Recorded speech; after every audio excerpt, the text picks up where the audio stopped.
From movies that deserve a second chance to films that were so underrated that you might not have even heard of them, we've rounded up a selection of superhero films from the past 15 years that don't receive much acclaim, but may be worth a rewatch.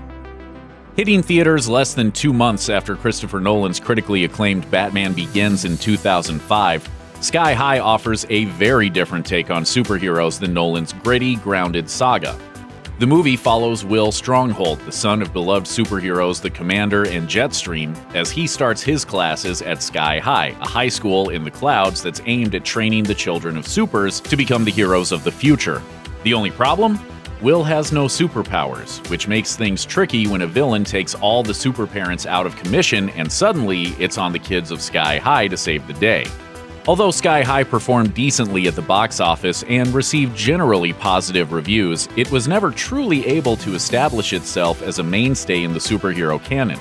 Perhaps after Batman Begins, viewers weren't in the right mindset for a lighthearted, campy romp, or perhaps adult audiences didn't fully connect with the teen cast. Whatever the reason, Sky High didn't make a huge splash when it came out, and it's mostly faded from memory. However, don't let its modest performance or poor staying power fool you.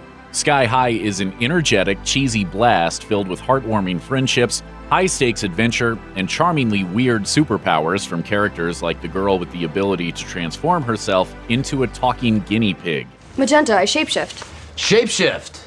Into a guinea pig. Great. Years before Nick Fury teased a project called the Avengers Initiative, and over a decade before Deku started classes in My Hero Academia, Sky High delivered a team of funny, endearing superheroes the whole family could enjoy.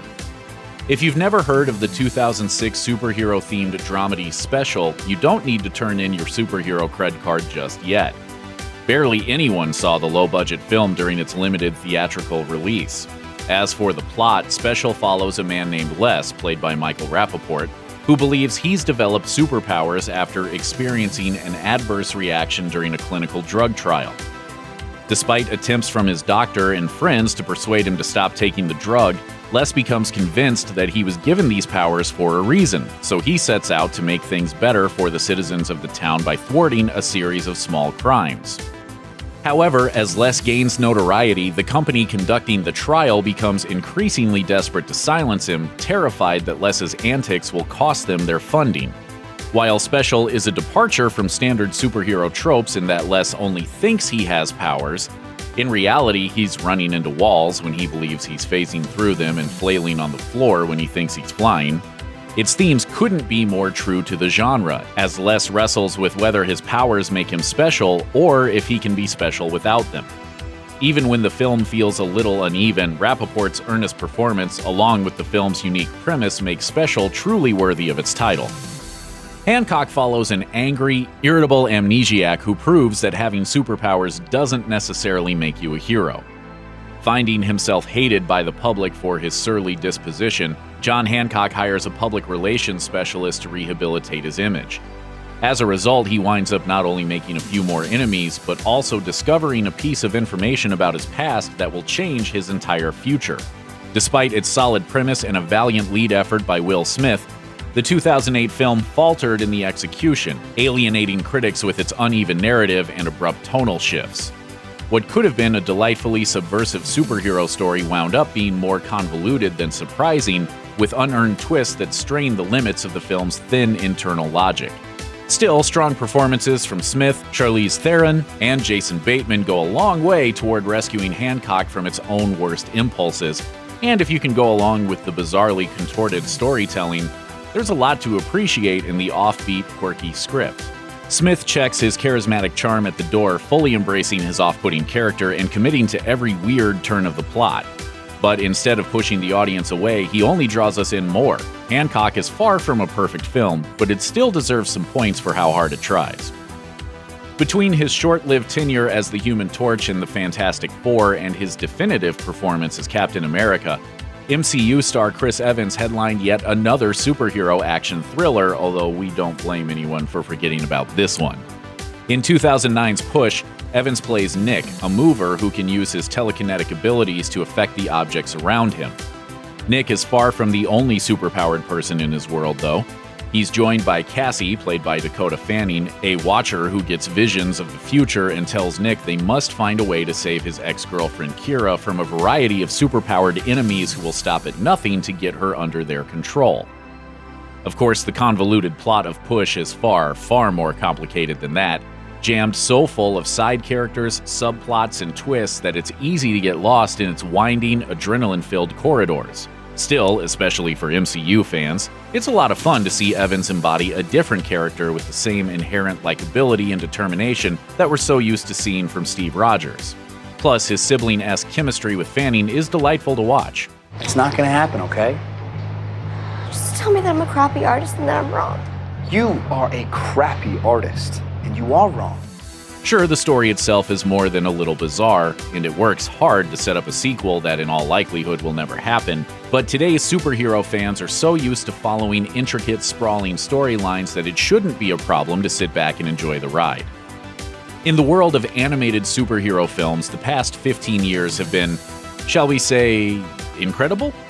From The Incredibles to Big Hero 6 to Spider-Man Into the Spider-Verse, animated films have been the source of some of the most innovative and creative superhero storytelling across the genre. However, in the midst of this golden age of animated superheroes, one super film came and went without much fanfare, despite its largely positive reviews.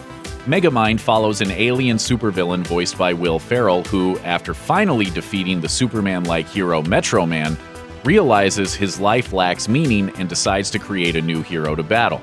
Unfortunately, Megamind's creation turns out to be more villainous than he'd intended, and in order to stop him, Megamind is ultimately forced to step into the role of hero himself. It was bad luck for Megamind that another animated supervillain-turned-reluctant hero film had come out just a few months before it hit theaters, Illumination Entertainment's far more successful Despicable Me, which instantly took the edge off Megamind's premise. Still, with a first-rate cast that also boasts the vocal talents of Tina Fey and Jonah Hill, Megamind is a visually impressive animated adventure that, while never completely breaking new ground, is still a fun spin on the reluctant hero trope and is probably better than you remember. Thor: The Dark World didn't get the worst reviews when it first hit theaters, and it was certainly profitable at the box office. However, when asked to rank the entries in the Marvel Cinematic Universe, The Dark World tends to appear near the bottom of most Marvel fans' lists. When you stack it up against high points like Captain America: The Winter Soldier and Guardians of the Galaxy, The Dark World pales in comparison with a clunky script that turns one of Thor's greatest comic book foes into one of the MCU's most forgettable villains. But The Dark World may have more going for it than you recall. While the first Thor painted its hero as formal, stiff, and pompous, The Dark World allowed him to loosen up a little, hinting at the sharp comedic turn the series would eventually take in Thor: Ragnarok. I accept your surrender. The Dark World also set up the post-Avengers reconciliation between Thor and Loki, helping build the relationship between the two brothers into one of the strongest emotional arcs in the entire MCU. Just try watching Thor and Loki team up to steal a spaceship without cracking a smile. We dare you. 2009's Defendor received only a limited theatrical release in the US. It's a shame because Woody Harrelson gives a stellar, heart-wrenching performance as Arthur Poppington, a man convinced that the real world works just like the stories in the comic books his grandfather taught him to read. Every night, Arthur dresses up as the superhero Defendor and goes out in search of his arch-nemesis, whom he blames for the death of his mother. While it does play into a few of the superhero genre's more tired tropes, Defendor is mostly an entertaining, engaging film that's better than its lack of commercial success would suggest. Harrelson's sincere portrayal of Arthur pairs beautifully with Kat Dennings' trademark directness, and Sandra Oh plays her scenes as Arthur's court-ordered therapist with a deep warmth and compassion that help balance the film's darker moments. Similar to The Dark World, Avengers: Age of Ultron is the other black sheep in the Marvel family. This time, the reviews weren't all bad, but the critics definitely took points for its inconsistent characterization, disjointed storytelling, and slapdash internal logic.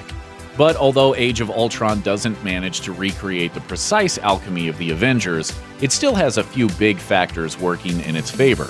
The party scene in which all of the Avengers try to lift Thor's hammer feels straight out of the comics, with every character getting to relax and showcase their personalities in a way the previous movies hadn't been able to fully portray. Fan-favorite characters the Vision and Scarlet Witch, along with her brother Quicksilver, are introduced and each get multiple moments to shine. Ultron himself is actually one of Marvel's better villains, brought to life with a deliciously sinister vocal performance from James Spader. It even has some of the MCU's best action, hands down, when the Hulk takes on Iron Man in the second act.